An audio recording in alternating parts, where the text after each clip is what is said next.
He wasn't exactly getting used to that one finger she used when she cleaned him, though. It always found its way. She did it every single time she changed him.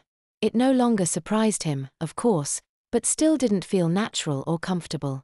He had started being more careful wiping himself in the bathroom, but her actions seemed to indicate that she wasn't quite satisfied with him. Well, he wasn't really sure what to do about that. He even Googled how to wipe properly to make sure he wasn't supposed to stick the toilet paper inside, but nobody seemed to recommend that. So there didn't seem to be anything else he could do to convince her he was doing an adequate job. And he decided that at this point, he didn't want to have another conversation about it. Talks with her were so embarrassing. So even if he didn't like it, he didn't complain again. When she asked him to lift his legs, he would start to tense up, squeezing his anus closed in protest. But it didn't matter.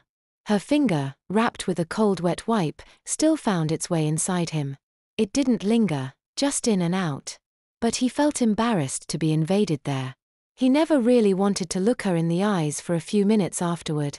Julie seemed to sense this, however, and often tried to engage him either during the process or immediately afterward, calling him on his reticence if he didn't answer right away. She seemed to be trying to get him past his embarrassment, though he wasn't sure why she cared. He wished she would just leave his bottom alone. He'd mostly gotten past peeing in his diaper in front of her, but there were some things that were just too private. But usually, her hands felt great. During the day, she was generally all business. She changed and cleaned him faster than he could pee and wash his hands on his own in the old days. At the end of the day, though, often amid conversation, her hands would slow down, gently caressing him with a wipe. These cleanings would last long enough that the wipe would warm up and feel so good. Her hands would linger everywhere, from his shaved pubic area, to his testicles, to the cleft between his cheek, and to the area right around his bottom.